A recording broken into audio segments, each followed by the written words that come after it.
अच्छा, हम एंजाइम का टॉपिक जो है वो एमडी-कैट के लिए स्टार्ट करने लगे हैं। हम एमसीक्यू के लिए इंपॉर्टेंट जो बातें हैं वो पढ़ेंगे इसमें। अच्छा, एंजाइम सबसे पहले है क्या? एंजाइम जो है वो बायोलॉजिकल कैटलिस्ट है। क्या है एंजाइम? एंजाइम जो है वो बायोलॉजिकल कैटलिस्ट है। इससे क्या मुराद है? बायोलॉजिकल का ऐसा क्या क्या मतलब है? बायोलॉजिकल का मतलब क्या है कि ये लिविंग ऑर्गेनिजम्स में होगा, प्रेजेंट। ठीक है।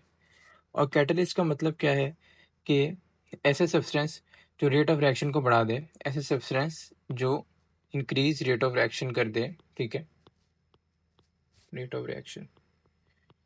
तो हमें ये पता चला कि एंजाइम कोई ऐसी चीज़ है जो लिविंग ऑर्गेनिज्म में होगी और रेट ऑफ रिएक्शन को बढ़ा रही होगी, तो ये एंजाइम को ऐसे डिफाइन करते हैं। ठीक है। अब एंजाइम किससे बने होते हैं? एंजाइम जो है वो मेजरली ऑलमोस्ट ऑल एंजाइम्स जो हैं, ऑलमोस्ट ऑल एंजाइम्स किससे बने हुए हैं? प्रोटीन से बने हुए हैं। मगर एक इसकी एक्सेप्शन है जो कि आपके एमसीक्यू के लिए भी इंपॉर्टेंट है। वो क्या है? वो राइबोजाइम है। राइबोजाइम किससे बना हुआ है? ये आरएनए से बना हुआ है। ये आपके एमसीक्यू के लिए इंपॉर्टेंट बात है। ठीक है।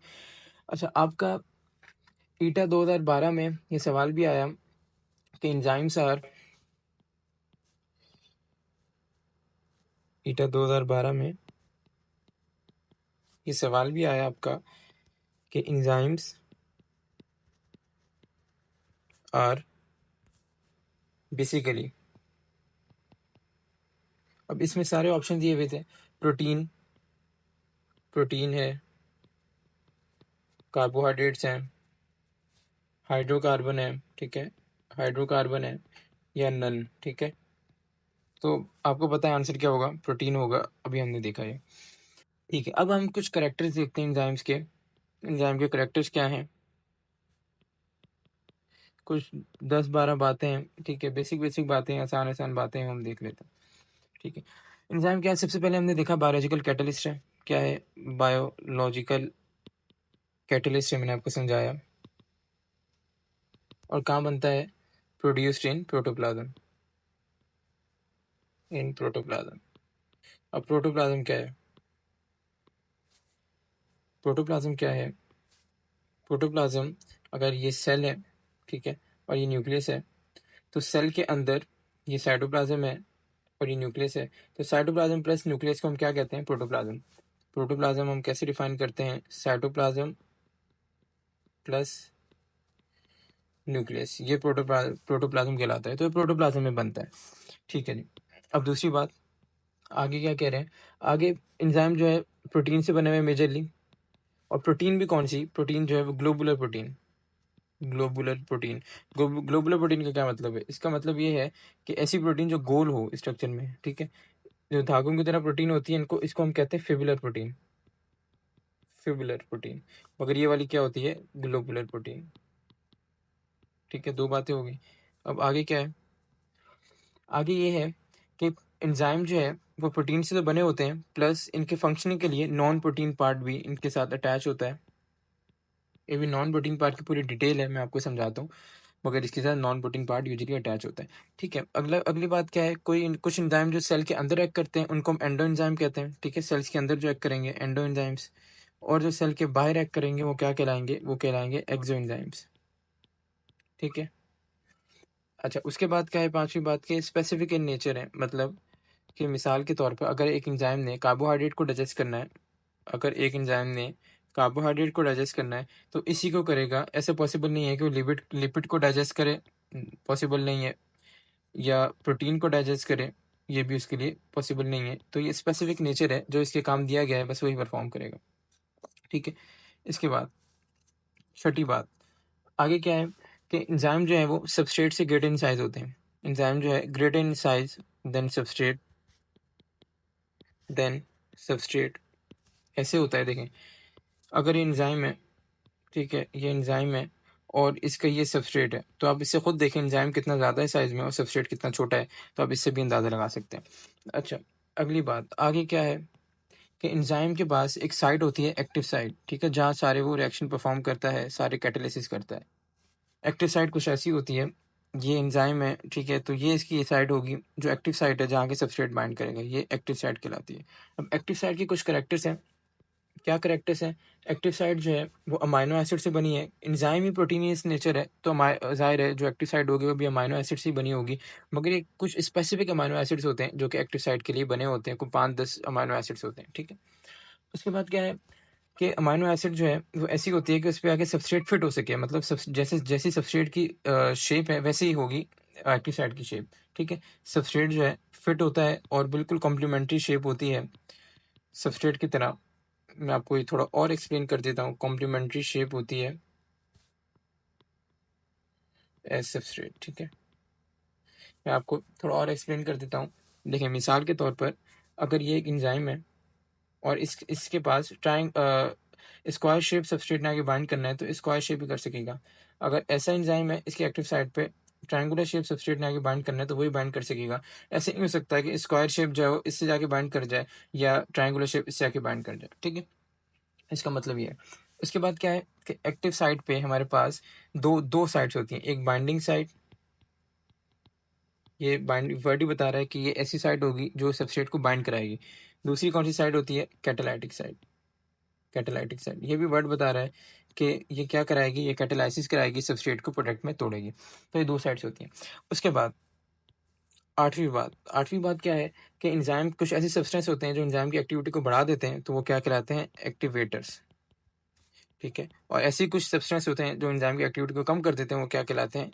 इनहिबिटर्स, ठीक है। उसके बाद क्या है, एंजाइम जो है वो एक स्पेसिफिक पीएच में, स्पेसिफिक रेंज ऑफ पीएच में काम करता है, ठीक है। स्पेसिफिक पीएच में हर एंजाइम की पीएच अलग होगी, उसमें काम करेगा। अभी इसकी डिटेल आगे आएगी भी, ठीक है। और 11वीं बात जो लास्ट बात है क्या है कि रिमेन अनचेंज, बेशक जो रिएक्शन हो जाए, रिएक्शन से पहले और रिएक्शन के बाद एंजाइम वैसे का वैसे ही रहता है, इस पर कोई फर्क नहीं आता। ये सबस्ट्रेट को प्रोडक्ट में तोड़ता रहेगा मगर ये बिल्कुल वैसे का वैसे ही रहेगा, ठीक है।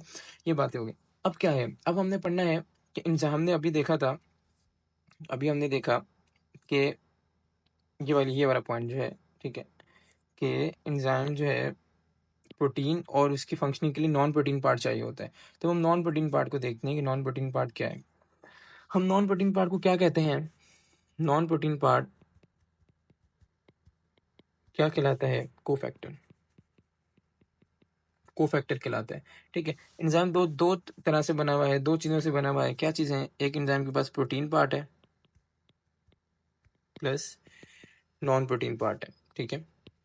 नॉन प्रोटीन पार्ट, ये नॉन प्रोटीन पार्ट को हम कहते हैं कोफैक्टर। कोफैक्टर कहलाता है। अच्छा, protein part plus non protein part collectively क्या कहलाता है? Protein part plus non protein part, एक second, protein part plus non protein part क्या कहलाता है हमारे पास? ये कहलाता है कॉन्जुगेट एंजाइम। ये सारी टर्म्स आपके लिए एमसीक्यू के लिए इंपॉर्टेंट है, एक एक टर्म सबसे एमसीक्यू बनते हैं। Protein part non protein part क्या कहला रहा है? Conjugate enzyme. और नॉन प्रोटीन पार्ट क्या कहला है? कोफैक्टर। अब कोफैक्टर की क्लासिफिकेशन हम देखते हैं, ठीक है। कोफैक्टर जो है हमारे पास दो तरह से क्लासीफाई होता है, एक तो होता है ऑर्गेनिक और एक होता है इनऑर्गेनिक। पहले हम इनऑर्गेनिक को देखेंगे। इनऑर्गेनिक क्या है? इनऑर्गेनिक जो है हमारे पास वो क्या है? मेटल आयंस है। इनऑर्गेनिक मेटल आयंस है। दूसरी बात, जो मेटल आयंस है हमारे पास, ये क्या है? ये डिटैचेबल है। ये डिटैचेबल है मतलब कि जब रिएक्शन को होना होगा तब आके बाइंड कर जाएंगे, जब रिएक्शन खत्म हो जाएगा तो ये हट जाएंगे, ठीक है। दो बातें। उसके बाद क्या है कि ये जो मेटल आयंस हैं ये एक्टिवेटर्स हैं, ठीक है। ये हमने अभी पढ़ा कि कुछ ऐसी चीज़ें होती हैं एंजाइम की एक्टिविटी को बढ़ाती हैं, एक्टिवेटर्स। तो ये मेटल आयंस हैं जो कि एंजाइम की एक्टिविटी को बढ़ा रहे हैं। और ये क्या करेंगे? डिटैचेबल है, तो सिर्फ एंजाइम के जब एक्टिविटी हो रही होगी, रिएक्शन हो रहा होगा तब आगे बाइंड करेंगे, वरना हट जाएंगे, ठीक है। आपका एमसीक्यू भी आया हुआ है ये MD CAT 2016 में। क्या एमसीक्यू है? ये पूछ रहे हैं कि एंजाइम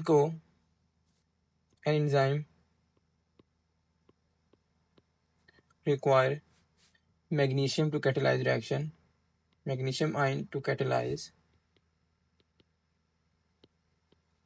रिएक्शन, ठीक है। अभी पूछ रहे हैं मैग्नीशियम का फंक्शन क्या है, मैग्नीशियम का फंक्शन क्या है। ये ऑप्शन दिए हुए, मैग्नीशियम जो है एज अ प्रोस्टैटिक ग्रुप भी काम कर सकता है, या तो प्रोस्टैटिक ग्रुप होगा या एक्टिवेटर होगा या कोएंजाइम होगा, ठीक है, या तो इनहिबिटर भी हो सकता है। तो ये ऑप्शन दिए, आप खुद बताएं क्या आंसर होगा इसका।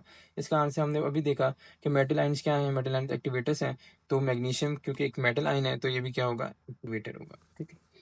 अच्छा, अब हम देखते हैं ऑर्गेनिक पार्ट को। ऑर्गेनिक पार्ट क्या है, ऑर्गेनिक पार्ट में दो क्लासिफिकेशंस हैं, एक है कोएंजाइम और एक है प्रोस्टैटिक ग्रुप, प्रोस्टैटिक ग्रुप।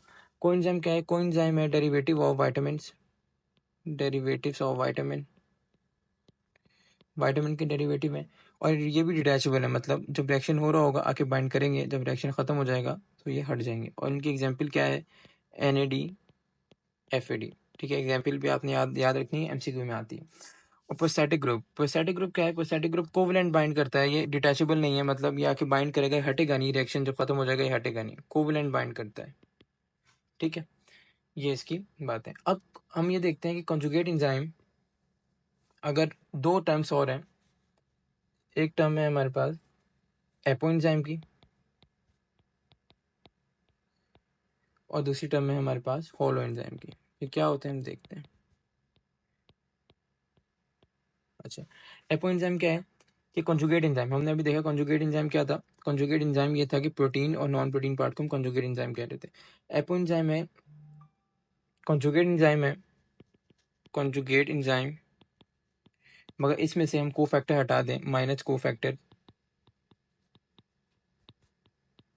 ठीक है, कोफैक्टर जब हम कॉन्जुगेट एंजाइम से हटा दिया तो एपो एंजाइम बन जाएगा, मतलब क्या कि इनएक्टिव एंजाइम बन जाएगा जिसमें से प्रोटीन पार्ट होगा। होलो एंजाइम क्या है, होलो एंजाइम पॉलीपेप्टाइड चेन, मतलब protein part, polypeptide chain means की protein part plus cofactor, cofactor मतलब नॉन प्रोटीन पार्ट, ये कलेक्टिवली क्या कहला रहा है, होलो एंजाइम, होलो एंजाइम, ठीक है। आपका MCQ भी आया हुआ है, क्या MCQ आया, ईटा 2006 में, ईटा 2006 में MCQ उन्होंने पूछा है, क्या पूछा है, which of the following is inactive enzyme, which of following is inactive enzyme without cofactor, without cofactor, तो इसके वही ऑप्शंस होंगे, ठीक है, मगर इसका आंसर आपको खुद पता होना चाहिए कि विदाउट कोफैक्टर क्या है, इनएक्टिव एंजाइम विदाउट कोफैक्टर क्या कहला रहा है, एपो एंजाइम। तो आंसर क्या है इसका,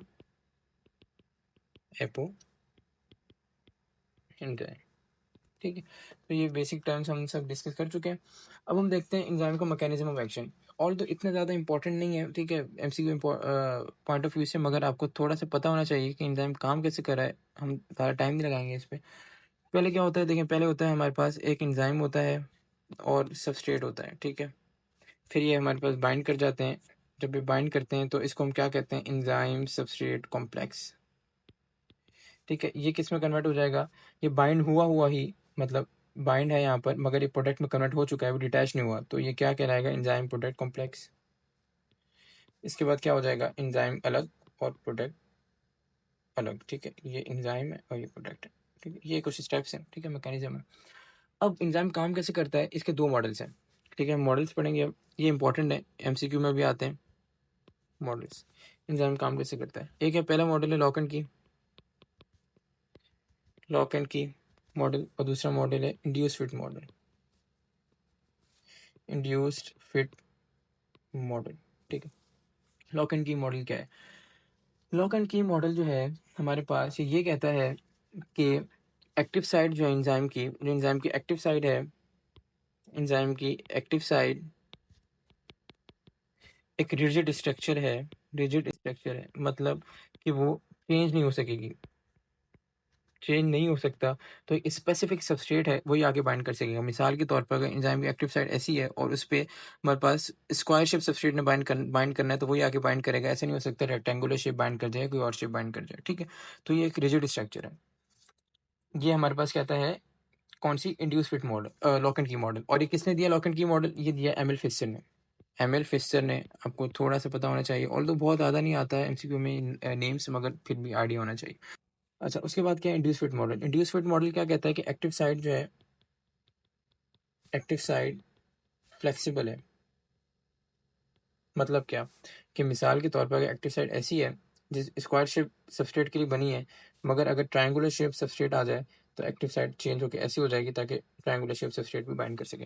तो ये फ्लेक्सिबल है, सबस्ट्रेट के हिसाब से चेंज हो जाती है। ठीक है, ये बात ये कहते हैं हमारे पास इंड्यूस फिट। और किसने दिया? ये दिया कॉशलैंड ने। कॉशलैंड ने दिया। ठीक है, तो ये बातें हैं दोनों मॉडल्स की। अब आपका जो एमसीक्यू आया हुआ है एमडी कैट 2020 में, आपका एक एमसीक्यू आया हुआ है एमडी कैट 2020 में। क्या पूछ रहे हैं वो? Lock and key model propose. ठीक है, lock and key model proposed. अब इसमें पूछ रहे हैं कि लॉक एंड की मॉडल में क्या बातें हैं। पहला ऑप्शन जो है वो क्या कह रहा है कि एंजाइम जो है are unbiased, unbiased for substrate. मतलब कि एंजाइम जो है वो किसी भी सबस्ट्रेट से बाइंड कर सकता है। बायस का मतलब ये होता है कि स्पेसिफिक, और अनबायस का मतलब है कि किसी भी सबस्ट्रेट से बाइंड कर सकता है। तो ज़ाहिर है ऐसी बात नहीं है, ये स्पेसिफिक बना है, हमने देखा रिजिड है तो स्पेसिफिक है। अच्छा, enzyme can modify active site. दूसरी बात ये कह रहा है एक्टिव साइट, तो ऐसा भी नहीं है। ठीक है, एंजाइम जो है वो मॉडिफाई नहीं कर सकता, एक रिजिड स्ट्रक्चर है इसकी एक्टिव साइट। थर्ड ऑप्शन क्या है? एंजाइम जो है वो restricted to one type of reaction, one type of reaction. ये बात थोड़ी सही लग रही है क्योंकि स्पेसिफिक सबस्ट्रेट के लिए बना है, लॉकन की जो है ये कहता है। और आखिरी क्या? Enzyme catalyse variety of reaction. Enzyme catalyse variety of reaction, मगर ऐसा भी नहीं है, ये सिर्फ स्पेसिफिक रिएक्शन करता है। तो आंसर क्या होगा हमारे पास? C, enzyme restricted to one type of reaction. अच्छा, उसके बाद इंड्यूस फिट मॉडल के लिए एमसीक्यू हमने देखा, ये आया हुआ है हमारे पास 2000 आई थिंक 11 में आया हुआ है एमडीकैट 2011 में। क्या कह रहा है? According to dash model, active side is modified as substrate interacts as is modified as substrate interacts। तो ये क्या कह रहा है? ये कहना चाह रहा है कि एक्टिव साइड की शेप चेंज हो जाती है जब सबस्ट्रेट आता है। तो क्यों होता है? कि इसका आंसर यही है कि इंड्यूस फिट मॉडल कहता है ये वाली बात। तो स्ट्रेट फॉरवर्ड जो है इनके एमसीक्यू है, इजी चैप्टर है, स्ट्रेट फॉरवर्ड एमसीक्यू है। अच्छा, अब आगे हमने क्या देखना? आगे हमने देखना energy of activation. Activation energy हम देखेंगे। एक्टिवेशन एनर्जी एक्चुअली है क्या? ये मिनिमम अमाउंट ऑफ एनर्जी है, मिनिमम एनर्जी जो कि रिएक्शन होने के लिए रिक्वायर्ड है। Minimum energy required to perform a reaction. ठीक है, हम इसको डिफाइन ऐसे करते हैं। अब मिनिमम एनर्जी का क्या मतलब है कि एंजाइम का क्या लेना देना है इससे? एंजाइम क्या करेगा? मिसाल के तौर पे मैं आपको ग्राफ से समझाऊंगा ये। मिसाल के तौर पर अगर रिएक्शन है एक, और ये उसका सबस्ट्रेट है। ठीक है, ये सबस्ट्रेट है, और ये पूरी ये एनर्जी कवर करने के बाद यहाँ आके प्रोडक्ट बनना है। ठीक है, ये जो ऊपर ये जो हाईएस्ट पॉइंट है ये क्या है? Activation energy. अब एंजाइम अगर आ गया, ये वाला ग्राफ क्या है? Without enzyme. अगर एंजाइम आ गया, अब अगर एंजाइम आ गया तो वो क्या करेगा? वो ये रिएक्शन को यहाँ पीक को नीचे ले आएगा और ये प्रोडक्ट वहीं बनना है। ठीक है, प्रोडक्ट वहीं बनना है, और ये एक्टिवेशन एनर्जी हो जाएगी। और ये क्या है? With enzyme. अब हमने क्या देखा कि कम एनर्जी, जो एनर्जी चाहिए थी रिएक्शन होने के लिए, एंजाइम ने क्या की? कम कर दी। एक्टिवेशन एनर्जी क्या कर दी? कम कर दी। जब एनर्जी कम चाहिए होगी, ज़ाहिर है रिएक्शन भी फास्ट होगा। तो एंजाइम जो एक्टिवेशन एनर्जी में ये लेना देना है कि इट लोअर्स एक्टिवेशन एनर्जी। बहुत इंपॉर्टेंट एमसीक्यू है ये, बहुत आता है। It lowers activation energy, enzyme lowers activation energy. ठीक है, अब एक एमसीक्यू आया हुआ है हमारे पास ईटा 2009 में। क्या कहता है भाई? ईटा 2009 में एमसीक्यू आया हुआ है कि all are characters of enzyme except. ठीक है, all are characters of enzyme except. पहला क्या कह रहा है? It increase activation energy. तो हमने अभी देखा इट लोअर्स एक्टिवेशन एनर्जी। आगे क्या दूसरा ऑप्शन क्या कह रहा है? दूसरा ऑप्शन कह रहा है स्पेसिफिक इन एक्शन। ये बात बिल्कुल सही है, एंजाइम स्पेसिफिक एक्शन में एक ही तरह के सबस्ट्रेट को कैटलाइज करता है। अगला ऑप्शन क्या कह रहा है? Specific active site. ये भी बात सही है, इसकी एक्टिव साइट जो स्पेसिफिक सबस्ट्रेट के लिए बनी है, ये भी बात सही है। और अगला ऑप्शन क्या कह रहा है? 3D शेप है, तो ये भी बात सही है, 3 डायमेंशनल शेप होती है एंजाइम की। तो आंसर क्या होगा कि इंक्रीज एक्टिवेशन एनर्जी। ऐसा नहीं होता, एक्चुअली एंजाइम जो है डिक्रीज करता है एक्टिवेशन एनर्जी को। ठीक है, हम एक्टिवेशन एनर्जी का टॉपिक भी हमने देख लिया। अब हम देखेंगे फैक्टर्स जो एंजाइम की एक्टिविटी को इफेक्ट करते हैं। Factors affecting enzyme activity. 4 factors हैं। पहला क्या है? टेम्परेचर। दूसरा क्या है? पीएच। तीसरा क्या है? Enzyme concentration. और चौथा क्या है? Substrate concentration. One by one हम सबको देख लेते हैं।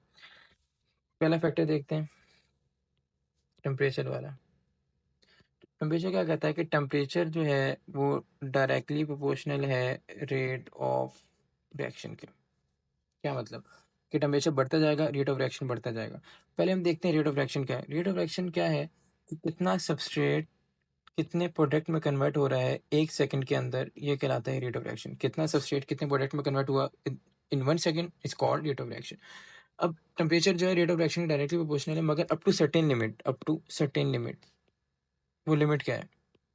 वो लिमिट ये है कि जब तक ऑप्टिमम टेम्परेचर रीच ना हो जाए। ऑप्टिमम टेम्परेचर क्या है? ऑप्टिमम टेम्परेचर का भी एमसीक्यू आपको आ सकता है। ऑप्टिमम टेम्परेचर ऐसा temperature at which enzyme activity is maximum. और ह्यूमन्स में कितना होता है ये? 37 डिग्रीज। ठीक है, ऐसे टेम्परेचर जहाँ पे एंजाइम की एक्टिविटी मैक्सिमम हो, ह्यूमन में 37 होगा, तो temperature directly proportional of rate of reaction के अप टू ऑप्टिमम टेम्परेचर। इसके बाद क्या होगा कि एंजाइम अगर टेम्परेचर बढ़ेगा तो एंजाइम की एक्टिविटी कम होती जाएगी और आहिस्ता आहिस्ता खत्म हो जाएगी एक्टिविटी। ठीक है, ये बात होगी। अगली बात क्या है कि every 10 degree rise of temperature, her 10 degree rise of temperature क्या होता है? Double rate of reaction. Double कर देता है रेट ऑफ रिएक्शन को। कब? ये भी कब तक? जब तक ऑप्टिमम टेम्परेचर रीच नहीं होता, उसके बाद सारी एक्टिविटी कम होनी है। अच्छा, अब हमें ये बताना चाहिए कि 100 पे आके एंजाइम जो है वो डिस्ट्रॉय हो जाते हैं। एंजाइम डिस्ट्रॉय हो जाते हैं, इसका रीज़न हम देखते हैं। और 0 पे इनएक्टिव होते हैं, डिस्ट्रॉय नहीं होते। इसका रीज़न मैं आपको समझाता हूँ ऐसा क्यों होता है। देखिए, अगर हमारे पास टेम्परेचर बढ़ रहा है, टेम्परेचर बढ़ेगा तो क्या बढ़ेगी? काइनेटिक एनर्जी बढ़ेगी, मतलब हीट बढ़ेगी। और ये काइनेटिक एनर्जी क्या करेगी? मॉलिक्यूल्स को ज़्यादा मूव कराएगी। मॉलिक्यूल्स की मूवमेंट भी बढ़ा देगी। मिसाल के तौर पर अगर ये मॉलिक्यूल्स हैं, ये सब मूव कर रहे हैं, ठीक है, अलग अलग डायरेक्शन में, मगर जब 100 टेम्परेचर रीच हो जाता है, इतनी ज़्यादा मूवमेंट शुरू हो जाती है, जैसे ही मिसाल के तौर बॉन्ड्स हैं इनके बीच में, क्योंकि बीच के बॉन्ड जो है ना टूटना शुरू हो जाता है। बीच के बॉन्ड टूटना शुरू हो जाएंगे तो ये सारे मॉलिक्यूल्स ऐसे अलग अलग हो जाएंगे। अब मॉलिक्यूल जब अलग अलग हो गए, अब हम 100 से बेशक ऑप्टिमम टेम्परेचर 37 पे भी ले जाएं, तो बीच के जो बॉन्ड्स हैं ये प्रेजेंट ही नहीं है, तो अब ये एंजाइम का स्ट्रक्चर ही खत्म हो चुका है, तो अब एंजाइम जो है एक्टिविटी लूज कर चुके हैं। मगर 0 सेल्सियस का क्या है कि 0 सेल्सियस में ये है कि बीच के जो बॉन्ड्स हैं वो हमारे पास मौजूद है। ठीक है, मगर ये क्यों नहीं परफॉर्म कर रहा एक्टिविटी? क्योंकि इसकी इतनी ज़्यादा कोलिजन नहीं हो रही मॉलिक्यूल्स के आपस में, इतनी ज़्यादा मूवमेंट नहीं है कि वो एक्टिविटी परफॉर्म कर सके, तो इसलिए जो है वो इनएक्टिव हुआ हुआ है। अगर हम दोबारा ऑप्टिमम टेम्परेचर पे लेके जाएं तो ये दोबारा अपनी एक्टिविटी गेन कर सकता है। तो ये आपको बात पता होनी चाहिए। अब अगला फैक्टर हम देखते हैं। अगला फैक्टर है हमारे पास पीएच का। सेकंड फैक्टर है पीएच। अच्छा, एक एमसीक्यू है आपका टेम्परेचर से। क्या एमसीक्यू है? ये वाली बात का एमसीक्यू है। आपके आया हुआ है ये एमडी कैड 2020 में। इन्होंने क्या कहा है कि most enzymes have optimum temperature of. अब ऑप्शंस क्या हैं? ऑप्शन है पहला 30 डिग्रीज, दूसरा 40 डिग्रीज, तीसरा 50 डिग्रीज और चौथा 20 डिग्रीज। तो आप खुद बताएं 37 से सबसे नियर कौन सा है? 40 डिग्रीज, तो बी ऑप्शन होगा। ठीक है, अगला हमारे पास टॉपिक है जो है वो पीएच का फैक्टर। पीएच एक्चुअली होती क्या है? ये कंसंट्रेशन ऑफ हाइड्रोजन आयन को हम पीएच कहते हैं। कंसंट्रेशन ऑफ हाइड्रोजन आयन को क्या कहते हैं? पीएच कहते हैं। पीएच स्केल होता है 1 से लेके 14 तक पीएच होती है और 7 न्यूट्रल पॉइंट होता है। इससे पहले सारा एसिडिक होगा, इससे आगे सारा बेसिक होगा। जितना 1 के करीब होते जाएंगे उतना एसिडिटी बढ़ती जाएगी और जितना 14 के करीब होते जाएंगे उतना बेसिक बढ़ता जाएगा। अब क्या लेना देना है पीएच का? पीएच का ये लेना देना है कि हर एंजाइम जो है, एंजाइम्स जो हैं वो नैरो रेंज ऑफ पीएच में काम करते हैं। नैरो रेंज ऑफ पीएच में परफेक्ट फंक्शन परफॉर्म करते हैं। परफेक्ट फंक्शन, ठीक है। अगर हम पीएच बहुत ज़्यादा बढ़ा दें तो इनएक्टिव हो जाएंगे, अगर बहुत ही ज़्यादा बढ़ा दें तो डीनेचर होने के भी चांसेस हैं। अब ऐसा क्यों होता है? एक्चुअली पीएच चेंज होने से क्या होता है? पीएच अगर चेंज होती है तो अमाइनो एसिड, अब हमें पता है एंजाइम जो प्रोटीन से बने हैं, प्रोटीन का सब यूनिट का अमाइनो एसिड, तो ये जो अमाइनो एसिड है, अमाइनो एसिड ये क्या होना शुरू हो जाते हैं? आयनाइज होना शुरू हो जाते हैं। जब आयनाइज होना शुरू होंगे तो इनके आपस में बॉन्ड टूटना शुरू हो जाएंगे। जब आयनाइज होंगे तो leads to breakage of bond between amino acid, breakage of bonds between amino acid. जब बॉन्ड टूटेंगे तो ज़ाहिर है उसकी एक्टिविटी लूज हो जाएगी। ये बिल्कुल वैसे ही है। मिसाल के तौर पर अगर H2O है हमारे पास, वाटर है, इसका फंक्शन अलग है। अगर हम वाटर में H+ ऐड कर दें, इसकी आयनाइजेशन हो जाएगी तो ये क्या बन जाएगा? H3O+, और इसका फंक्शन अलग है। ये वाटर की तरह काम नहीं कर सकते। बिल्कुल वैसे ही है। अब आयनाइजेशन जब अमाइनो एसिड की हो जाएगी तो एंजाइम वाले जो एंजाइम के अमाइनो एसिड है वो एंजाइम के लिए काम कर ही नहीं सकेंगे, ठीक है। अच्छा, अब इसमें क्या है? इसमें हमें ये पता होना चाहिए कि पेप्सिन क्या, पेप्सिन का बहुत MCQ आते हैं कि पेप्सिन की ऑप्टिमम पीएच है। ऑप्टिमम पीएच वही कि वो पीएच जहाँ एंजाइम मैक्सिमम एक्टिविटी करेगा, ये है 2, ठीक है। मगर मैंने बताया एक रेंज होती है, एक रेंज में परफेक्ट फंक्शन परफॉर्म कर रहा होता है। तो इसकी रेंज क्या है? 1.5 to 3, ये रेंज है पेप्सिन के लिए। आपका MCQ, ये वाला MCQ, इस बात का MCQ आपका आया हुआ है एमडीकैट 2015 में। एमडीकैट 2015 में आया हुआ है कि यही पूछा है कि optimum pH of pepsin is, और 2 इसका आंसर है, ठीक है। अगला फैक्टर क्या है? अगला फैक्टर है एंजाइम कंसंट्रेशन, ठीक है। एंजाइम कंसंट्रेशन क्या है? एंजाइम कंसंट्रेशन जो है ये भी डायरेक्टली प्रोपोर्शनल है रेट ऑफ रिएक्शन के, मगर इसमें एक कंडीशन है। कंडीशन क्या है? कि सबस्ट्रेट हमारे पास अनलिमिटेड हो। Substrate unlimited. ऐसा क्यों है ये मैं आपको समझाता हूँ। ऐसा इसलिए है, देखें, मिसाल के तौर पर अगर हमारे पास 10 एंजाइम्स हैं, चलो 5 कंसीडर कर लें, 5 एंजाइम से 4 और ये 5, और सबस्ट्रेट हमारे पास अनलिमिटेड है। अनलिमिटेड है मगर समझाने के लिए मैं एक नंबर कंसीडर कर रहा हूँ। एक नंबर हम ले लेते हैं, ये 10,000, ठीक है। 5 एंजाइम्स हैं, ये 10,000 में से 5 यहाँ के बाइंड कर जाएंगे, ठीक है, इन एंजाइम्स पे। मगर अब बॉडी में एंजाइम्स खत्म हो गए, 5 से ज़्यादा नहीं। अगर मिसाल के तौर पर 5 और एंजाइम्स आते हैं, 5 और आ गए, तो इन 10,000 में से 5 यहाँ के बाइंड कर गए। तो ऐसे एंजाइम्स जब बढ़ते जा रहे हैं तो जो, क्योंकि अनलिमिटेड है तो रेट ऑफ रिएक्शन में बढ़ते जाएगा, क्योंकि वो इसे आके बाइंड करते जाएंगे। मगर अब मसला ये है कि हमारी बॉडी में कोई चीज़ अनलिमिटेड नहीं होती, ठीक है। हमारी बॉडी की बहुत रेगुलेटेड है, तो अनलिमिटेड नहीं हो सकता। तो सबस्ट्रेट कांट बी अनलिमिटेड, ठीक है। जब अनलिमिटेड नहीं हो सकता तो इसका मतलब यही है कि इनिशियली जब हमारे पास एंजाइम बड़े होंगे, मिसाल के तौर पर अगर स्टार्टिंग में हमारे पास एंजाइम्स थे 3, ठीक है, और सबस्ट्रेट जो है अनलिमिटेड नहीं हो सकते, तो 10 हम कंसीडर कर लेते हैं। और एंजाइम बढ़ के क्या होगा? 4, फिर 5, फिर 6, फिर ये 7, फिर ये 8, और ये 9, और ये 10, ठीक है। तो 10 के 10 सबस्ट्रेट जाके इनसे एंजाइम से बाइंड करेंगे। तो अगर इसके बाद एंजाइम बेशक अब 11 या हज़ारों जितने भी होते जाएं तो अब कोई फर्क नहीं पड़ने वाला, क्योंकि सबस्ट्रेट सारे बाइंड कर चुके हैं, ठीक है। तो हमें ये पता चला कि enzyme activity rate of reaction के डायरेक्टली प्रोपोर्शनल है, मगर एक लिमिट, वो लिमिट क्या है कि एंजाइम और सबस्ट्रेट का रेशो बराबर हो जाए, सब इससे बाइंड कर जाए। अगला फैक्टर क्या है? अगला फैक्टर है सबस्ट्रेट कंसंट्रेशन। सबस्ट्रेट कंसंट्रेशन, ये भी, सबस्ट्रेट कंसंट्रेशन भी डायरेक्टली प्रोपोर्शनल है रेट ऑफ रिएक्शन के। मतलब सबस्ट्रेट बढ़ेगा, रेट ऑफ रिएक्शन भी बढ़ेगा। मगर इसमें भी एक कंडीशन है। क्या कंडीशन है? इसमें ये कंडीशन है कि सबस्ट्रेट कंसंट्रेशन लो हो। इसका मतलब क्या है? देखें, मिसाल के तौर पर अगर ये एंजाइम है हमारे पास, अगर ये एंजाइम्स हैं, एक एंजाइम, ये 2 एंजाइम, देखिए ये अगर एंजाइम्स है हमारे पास, एक एंजाइम, ये 2, ये 3, ये 4 और ये 5 एंजाइम्स हैं। अगर सबस्ट्रेट कंसंट्रेशन कम है, अगर सबस्ट्रेट फिलहाल एक ही था तो ये एक से आके बाइंड करेगा। अब आगे एंजाइम खाली है, दूसरा आया, दूसरे से बाइंड कर गया, तीसरा, तीसरे से चौथा, चौथे से पांचवा, पांचवे से, तो सबस्ट्रेट लो था, ठीक है। तो एक के बाद जब बढ़ते गए सबस्ट्रेट तो एंजाइम एक्टिविटी बढ़ती जा रही है, क्योंकि एंजाइम इतने मौजूद हैं कि सबस्ट्रेट से बाइंड कर सकें। अब मसला क्या आ रहा है कि अगर सबस्ट्रेट कंसंट्रेशन जैसे 1 से लेके 5 तक जब गई तो क्या हो गया, सबस्ट्रेट कंसंट्रेशन लो थी, 5 क्या होगी, हाई होगी सबस्ट्रेट कंसंट्रेशन। तो अब एंजाइम जो है जितने मौजूद थे सारे क्या हो गए, एंजाइम्स हमारे पास सैचुरेट हो गए सबस्ट्रेट के साथ। जब एंजाइम सैचुरेट हो गए तो रेट ऑफ रिएक्शन इसके बाद आफ्टर दिस रेट क्या हो जाएगा, रेट बिकम्स कांस्टेंट। तो अब अगर सबस्ट्रेट बेशक बढ़ता जाए तो एंजाइम सारे सैचुरेट हो चुके हैं, अब नहीं जो है वो रेट ऑफ रिएक्शन बढ़ेगा। तो ये हमने फैक्टर डिस्कस कर लिए। अब इसके बाद क्या है, इसके बाद इनहिबिटर्स है, enzyme inhibitors. Enzyme inhibitors actually है क्या, इनहिबिटर्स। अच्छा, इसके एमसीक्यू जो हैं मैंने आपको बता दिए कि एंजाइम कंसंट्रेशन और एंजाइम सबस्ट्रेट के बहुत ज़्यादा नहीं आते। मैंने आपको ये वाले एमसीक्यू बता दिए थे, पेप्सिन के एमसीक्यू आया हुआ है, और हमारे पास ये वाला जो ऑप्टिमम पीएच वाला भी एमसीक्यू आया हुआ है। बाकी आखिरी दो फैक्टर्स इतने ज़्यादा एमसीक्यू नहीं आते, मगर आपको पता होना चाहिए।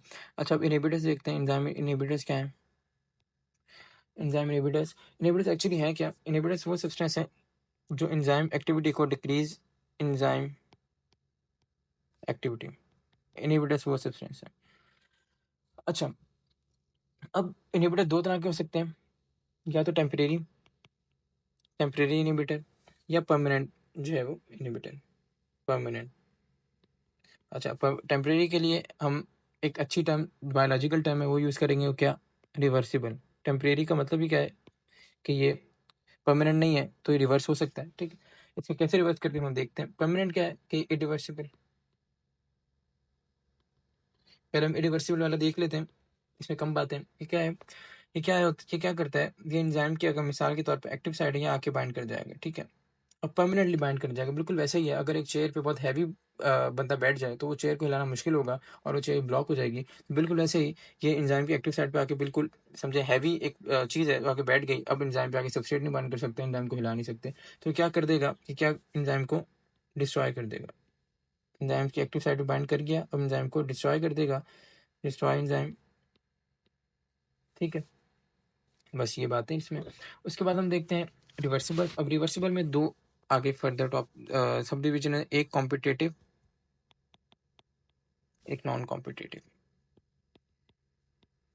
ठीक है। अब हम दोनों देखने हैं वन बाय वन। हम पहले देखते हैं कॉम्पिटेटिव को,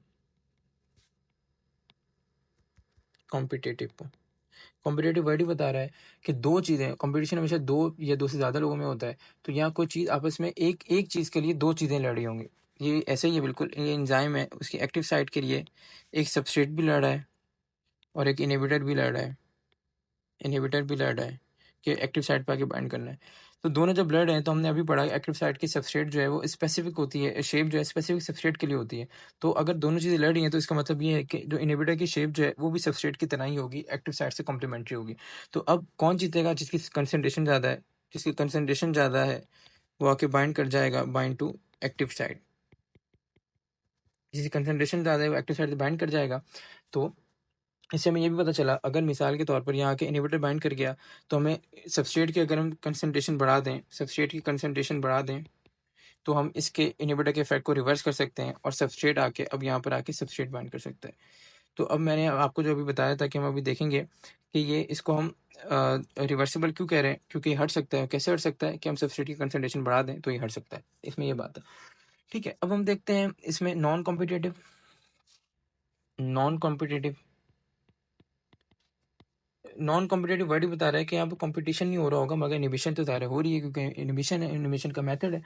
तो ये ऐसे होते हैं, अगर ये एंजाइम है उसकी ये एक्टिव साइड हमें पता है, मगर दूसरी तरफ एक और साइड होती है जिसको हम कहते हैं allosteric side, allosteric, allosteric side पे आके एक जो है वो इनहिबिटर बाइंड कर जाता है। जब वो बाइंड करेगा तो एंजाइम की शेप बिल्कुल चेंज कर देगा एक्टिव साइड की। जब एक्टिव साइड की शेप बिल्कुल चेंज हो जाएगी तो सबस्ट्रेट जो है वो एक्टिव साइड के लिए बना है तो आके बाइंड नहीं कर सकेगा और एंजाइम एक्टिविटी क्या हो जाएगी, एंजाइम एक्टिविटी स्टॉप हो जाएगी। एलेस्टेरिक साइड से बाइंड कर जाएगा, बाइंड टू इनहिबिटर। यहाँ मैं लिख देता हूँ चेंज शेप ऑफ एंजाइम, ठीक है। तो ये इसकी बात है नॉन कॉम्पिटिटिव। अच्छा, एक और बहुत छोटी सी इनहिबिशन का मेथड है, वो क्या है, वो अनकॉम्पिटिटिव है। आपको थोड़ा सा पता होना चाहिए होता क्या है। अनकॉम्पिटिटिव इनहिबिशन क्या होती है कि ये एंजाइम सबस्ट्रेट कॉम्प्लेक्स, हमने अभी देखा था ऊपर, ये क्या होता है, मैं आपको दोबारा बता देता हूँ। एंजाइम सबस्ट्रेट कॉम्प्लेक्स हमने देखा था कि ये एंजाइम के साथ जब सबस्ट्रेट आके बाइंड कर रहा था, इसको हम क्या कहते हैं, एंजाइम सबस्ट्रेट कॉम्प्लेक्स। तो ये इनहिबिटर एंजाइम सबस्ट्रेट कॉम्प्लेक्स से आके, एंजाइम सबस्ट्रेट कॉम्प्लेक्स से आके बाइंड कर जाता है। मिसाल के तौर पे एंजाइम है और ये सबस्ट्रेट है, एंजाइम सबस्ट्रेट कॉम्प्लेक्स बना हुआ है। तो इनहिबिटर जो है यहाँ आके समझो बाइंड कर गया, जब बाइंड कर गया, देखें ये रास्ता पूरा ब्लॉक हो गया, अब सबस्ट्रेट प्रोडक्ट में बन के बाहर निकल नहीं सकता। तो क्या होगा, रिएक्शन जो है वो रिएक्शन स्टॉप हो जाएगा, ठीक है। मेनली ये दो ही हैं कैटेगरी, ठीक है, जिनसे ज़्यादा एमसीक्यू भी बनते हैं। अच्छा, अब हम देखते हैं, आपका एक एमसीक्यू आया हुआ है कॉम्पिटेटिव से, एमटीकेट 2019 में। क्या एमसीक्यू है हम देखते हैं।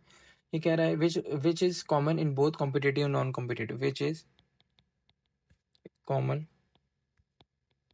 इन both competitive and non competitive. तो क्या बात है, पहला ऑप्शन कह रहा है कि ये क्या है, ये इरिवर्सिबल है। तो ऐसा नहीं है, दोनों किसकी टाइप्स हैं, रिवर्सिबल की टाइप्स हैं। दूसरा क्या है, कह रहे फीडबैक है, फीडबैक भी नहीं है। हम देखते हैं फीडबैक इनिबिशन क्या होता है, मगर फीडबैक इनिबिशन भी नहीं है। तीसरा क्या है, ये कह रहा है रिवर्सिबल है। तो ये बिल्कुल सही बात है कि ये दोनों रिवर्सिबल की टाइप्स हैं। और चौथा क्या है, ये कह रहा है नॉन रिवर्सिबल है, मतलब इरिवर्सिबल है। तो ये ऐसा भी नहीं है। तो हम देख चुके हैं दोनों रिवर्सिबल की टाइप्स हैं, तो सी इसका ऑप्शन होगा। अच्छा, अब इन दोनों के एग्जाम्पल्स हैं। जो कॉम्पिटिटिव की एग्जाम्पल क्या है हमारे पास, पेनिसिलिन। इसकी एग्जाम्पल पता होना हमें चाहिए कि इसकी एग्जाम्पल क्या है, पेनिसिलिन। पेनिसिलिन क्या करता है, पेनिसिलिन अगर मिसाल के तौर पर, अगर ये बैक्टीरियल सेल वॉल का, मैं आपको कहाँ समझाऊँ इसको, मैं नीचे समझा रहा हूँ, ठीक है।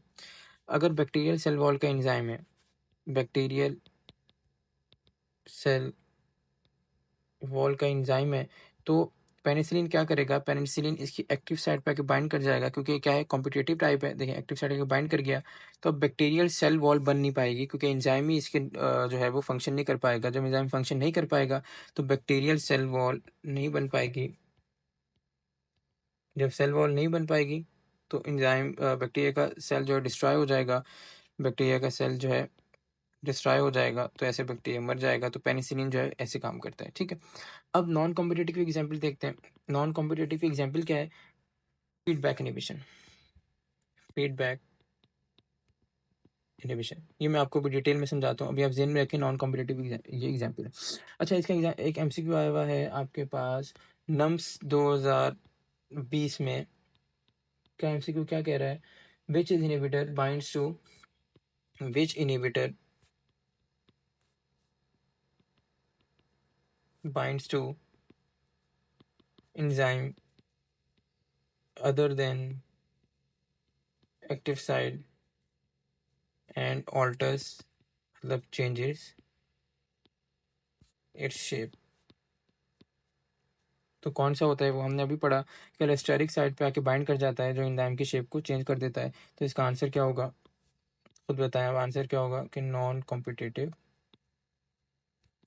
इनहिबिटर इसका आंसर है। इस टाइप के एज सच को एमसीक्यू नहीं आते, मगर आपको पता होना चाहिए, आ भी सकते हैं, ठीक है। हमने इनिबिशन भी देख ली, अब हम अगला क्या देखेंगे, अभी हम देखते हैं फीडबैक इनिबिशन क्या होती है। फीडबैक इनिबिशन मैं आपको समझाता हूँ, देखिए। Feedback inhibition, feedback inhibition, feedback inhibition. Feedback inhibition क्या होता है कि एक्टिविटी ऑफ एंजाइम, इसको हम कैसे डिफाइन करते हैं, activity of enzyme is inhibited by its own product. हमें अभी देखा किसी एग्जाम्पल थी, रिवर्सिबल नॉन कॉम्पिटिटिव इनिबिशन की एग्जाम्पल थी। ये कैसे होता है, ऐसे होता है मिसाल के तौर पर हमारे बॉडी में कुछ रिएक्शंस होते हैं, सीरीज ऑफ रिएक्शन होते हैं। मिसाल के तौर पर अगर रिएक्शन 1 है, ठीक है, रिएक्शन 1 है, इससे जो प्रोडक्ट बनेगा, प्रोडक्ट बना इसका, वो रिएक्शन 2 में यूज़ होगा। रिएक्शन 2 का जो प्रोडक्ट बना ये रिएक्शन 3 में यूज़ होगा।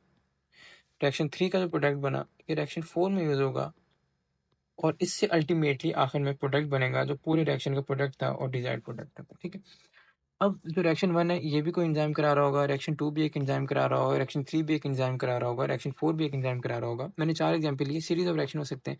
तो लास्ट में जो प्रोडक्ट बना, ये क्या करेगा, ये आएगा कि एंजाइम 1 को, जो रिएक्शन 1 करा रहा था, ये एंजाइम 1 हम इसको ले लेते हैं, ये एंजाइम 2 है, ये एंजाइम 3 है और एंजाइम 4 है। ये एंजाइम 1 के एलोस्टेरिक साइड पे other than active side bind कर जाएगा, इसके शेप चेंज कर देगा, और ये आगे जब रिएक्शन 1 नहीं हो पाएगा तो रिएक्शन 2 भी नहीं हो पाएगा, रिएक्शन 3 भी नहीं हो पाएगा, रिएक्शन 4 भी नहीं हो पाएगा, प्रोडक्ट भी नहीं बन पाएगा, तो पूरा रिएक्शन रुक जाएगा। तो ये फीडबैक इनिबिशन का मैकेनिज्म है। ये क्यों होता है? ये इसलिए हो सकता है हमारी बॉडी में कुछ रिएक्शंस अगर हो रहे हैं और उनका प्रोडक्ट जो है बहुत ज़्यादा हो गया, ठीक है, अब बॉडी चाह रही है रिएक्शन ना हो, ये प्रोडक्ट जो बना है ये एटलीस्ट जो है कंज्यूम हो जाए, देन हम स्टार्ट रिएक्शन अगेन। तो बॉडी ये चाह रही है, तो ये क्या करेगी, इस प्रोडक्ट को फीडबैक इनिबिशन कराएगी, और ये जो है हमारे पास रिएक्शन रुक जाएगा। जब प्रोडक्ट कंज्यूम हो जाएगा तो हमारे पास दोबारा रिएक्शन स्टार्ट हो जाएगा। अच्छा, अब इसके बाद टाइप्स ऑफ हमारे पास जो है रिएक्शंस हैं, हम टाइप्स ऑफ एंजाइम्स हैं, दो तरह से हम इसको क्लासीफाई करते हैं। ठीक है, अब हम कैसे क्लासीफाई करते हैं, और तो इतना एमसीक्यू में नहीं आता है, मगर क्लासिफिकेशन ज़ाहिर है हम देख लेते हैं, टॉपिक तो है classification of enzyme, last topic है ऑफ एंजाइम। दो तरह से करते हैं, कैसे, on the basis of reaction, और दूसरा on the basis of substrate, दो तरह से क्लासीफाई करेंगे। On the basis of reaction कैसे करेंगे, देखें, on the basis of reaction में इसको ऐसे करेंगे कि पहला होगा ऑक्सीडो रिडक्टेज। ये खुद बता रहा है आपको, ऐसे रिएक्शन जिसमें ऑक्सीडेशन रिडक्शन दोनों होगी। ऑक्सीडेशन क्या होती है? ऑक्सीडेशन होती है हमारे पास लॉस ऑफ हाइड्रोजन या इलेक्ट्रॉन, और रिडक्शन क्या होती है? गेन ऑफ हाइड्रोजन या इलेक्ट्रॉन। ठीक है, तो ऐसे रिएक्शन जिसमें ऑक्सीडेशन रिडक्शन दोनों हो रही हो, तो ये ऑक्सीडेटिव रिडक्टेज एंजाइम कराएंगे। अगली टाइप क्या है? अगली टाइप है हमारे पास ट्रांसफरेज। ट्रांसफरेज में खुद वर्ड बता रहा है कि कुछ मॉलिक्यूल्स, कुछ सब्सटेंस जो है ट्रांसफर हो रहे होंगे। ठीक है, ट्रांसफर ऑफ मॉलिक्यूल्स। थर्ड, यहाँ भी मैं लिख देता हूँ, involve both oxidation plus reduction, ऐसे रिएक्शन। अच्छा, इसके बाद क्या है? हाइड्रोलेज। हाइड्रो का क्या मतलब है? वाटर। लेज का क्या मतलब है? Break down. तो खुद डिफाइन हो गया कि वाटर की मौजूदगी में कुछ ब्रेक डाउन हो रहा होगा, तो ये हमारे डाइजेस्टिव एंजाइम्स जो हैं, जैसे लाइपेज हो गया, प्रोटीएज हो गया, तो ये इस मैकेनिज्म से वाटर की मौजूदगी में हमारे जो मॉलिक्यूल्स हैं लिपिड्स प्रोटीन को तोड़े होते हैं। अगला नेक्स्ट क्या है? नेक्स्ट है हमारे पास, एक सेकेंड, ठीक है, नेक्स्ट क्या है हमारे पास? नेक्स्ट है हमारे पास लाइज। लाइज का मतलब भी क्या है? इसका मतलब है ब्रेक डाउन। हमने ऊपर देखा हाइड्रोलेज भी क्या था? ब्रेक डाउन, मगर एक फ़र्क है, एब्सेंस ऑफ वाटर में होगा। एब्सेंस ऑफ वाटर में जो टूटेगा लाइज होगा, और प्रेजेंस ऑफ वाटर में टूटेगा क्या होगा? हाइड्रोलेज होगा। अगला क्या है? आइसोमेरेज। आइसोमेरेज मैं आपको ऐसे समझाता हूँ, मिसाल के तौर पर ये एक अगर मॉलिक्यूल है, ये आप आइसोमेरिज्म सेकंड ईयर केमिस्ट्री में बहुत डिटेल में पढ़ेंगे, मगर मैं आपको समझा देता हूँ बहुत बेसिक। मैं इसके हाइड्रोजन बैलेंसिंग करूँगा। ठीक है, इसमें C5Br इसका फॉर्मूला बन रहा है। ठीक है, मैं हाइड्रोजन बैलेंसिंग कर रहा है इसके भी। अगर यही हमारे पास है मॉलिक्यूल, और इसका फॉर्मूला देखें क्या बन रहा है? C5Br। वो यहाँ अगर आप गौर करें तो यहाँ पर ब्रोमीन जो है वो कार्बन 3 पे लगा हुआ है। यहाँ गौर करें, ब्रोमीन कार्बन नंबर 2 पे लगा हुआ है। देखें यहाँ से 1 2 3 4 5, यहाँ भी 1 2 3 4 5। फॉर्मूला देखें दोनों का सेम है, मगर इनका स्ट्रक्चर अलग है। एक पे कार्बन ब्रोमीन कार्बन 3 पे, एक पे ब्रोमीन कार्बन 2 पे। तो स्ट्रक्चर क्या है? डिफरेंट है, और फॉर्मूला सेम है, तो स्ट्रक्चर डिफरेंट है। देखें स्ट्रक्चर क्या है? डिफरेंट। स्ट्रक्चर डिफरेंट होगा तो फंक्शन भी डिफरेंट, मगर फॉर्मूला सेम। तो आपको पता चला कि ऐसे स्ट्रक्चर इनका फॉर्मूला सेम हो मगर फंक्शन डिफरेंट हो, स्ट्रक्चर डिफरेंट हो, क्या कहलाते हैं? आइसोमेरिज्म। आइसोमर्स। तो अब आइसोमेरेज क्या करेगा? आइसोमेरेज एंजाइम जो है वो ऐसे भी हो सकता है कि इस, जैसे मिसाल है, ये तो एग्जाम्पल है, इस कंपाउंड को इसमें कन्वर्ट कर दे, इसको इसमें कन्वर्ट कर दे, तो आइसो जो उसी की तरह के मॉलिक्यूल्स हैं, आइसोमर्स हैं, उनमें कन्वर्ट करेगा। आइसोमेरेज का फंक्शन है। ठीक है, लास्ट है लाइगेज। लाइगेज का मतलब क्या होगा?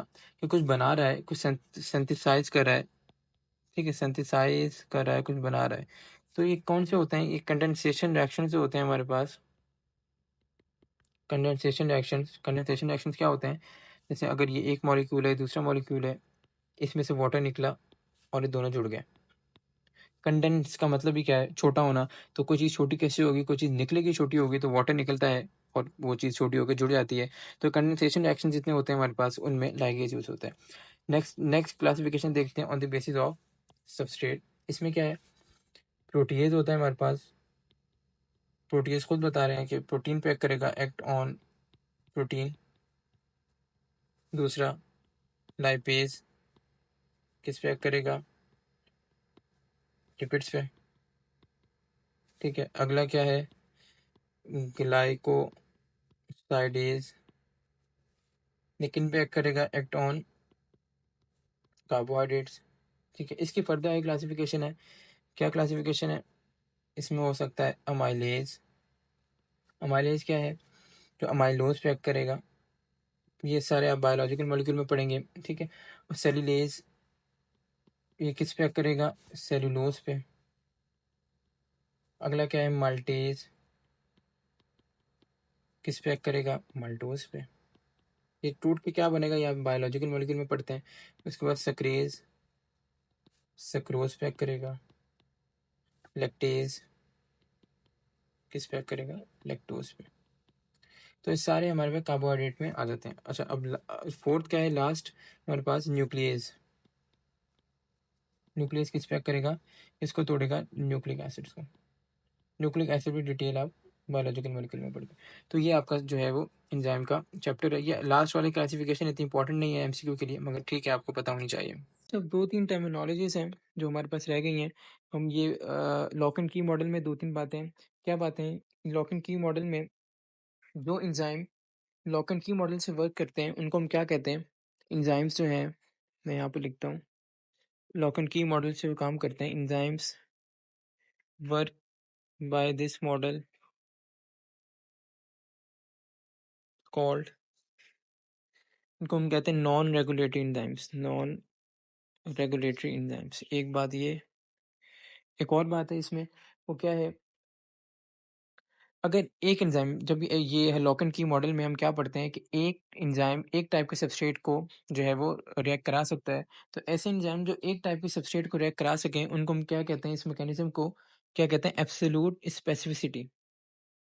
Absolute specificity. ठीक है, ये दो बातें थी हमारे पास लॉक एंड की में। इसके बाद क्या है कि जो enzymes work by induce fit model, ठीक है, जो एंजाइम्स इस मॉडल से काम करेंगे उन एंजाइम को हम क्या कहेंगे? Allosteric enzyme. रेगुलेटरी रेगुलेटरी या एलोस्टेरिक एंजाइम्स हम कहेंगे। एलोस्टेरिक, ठीक है, ये बातें हो गई। अब हमें एक दो बातें जो है वो टेम्परेचर वाले फैक्टर में पता रखनी है। वो क्या है मैं आपको बताता हूँ।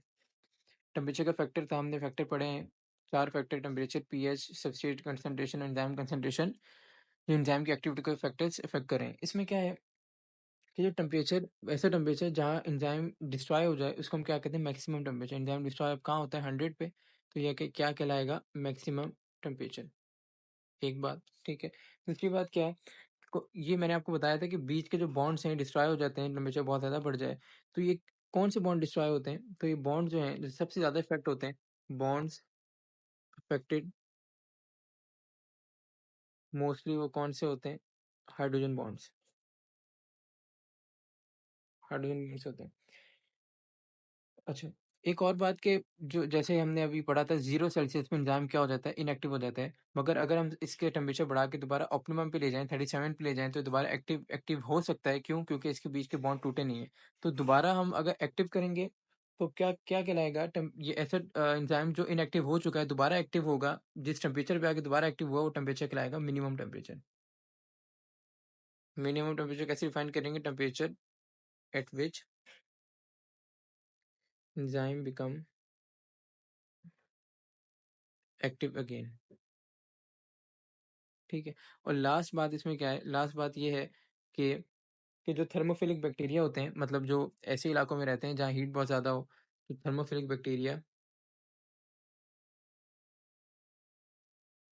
बैक्टीरिया इनका ऑप्टिमम टेम्परेचर होता है 70 सेल्सियस।